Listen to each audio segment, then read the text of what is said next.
Hello साथीहरू, सबैमा राधे राधे। तपाईँहरू सबै सन्चै हुनुहुन्छ होला भनेर आशा गर्दैछु। आज चाहिँ हाम्रो सफर हस्पिटलसम्मको हो साथी हो। अब के गर्नु नि, सन्च बिसन्च भन्ने त कसले भन्न सक्दैन। अब कति दिन भएको थियो, यत्तिकै राम्रो लाग्दैन, फोटो भिडियोहरू केही अपलोड गर्दैन। हाम्रो बाबा ससुरा बालाई चाहिँ अलिक सन्च थिएन कि, अलिक गाह्रै भएको थियो। अब दमको बिमार छ नि त नि, से धेरै भएर, अनि तर हिँड्न ओर्न पनि यति गाह्रो भएको थियो।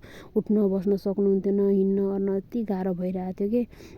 अनि के भयो भने यत्तिकै एक्सरेहरू एक्सरेहरू इसिजीहरू के गराएर भएर त अनि दम त छँदैछ। अनि नसो चाहिँ बिग्रेछ कि, दम भएर अब खोकी लाग्छ त नि, त्यही भएर नसो अलिकति सर्केछ न के भएछ। अब त्यसको लागि चाहिँ अब दबाईहरू दिइरहेछ, यहाँ सेलाइनहरू के गर्दैछ।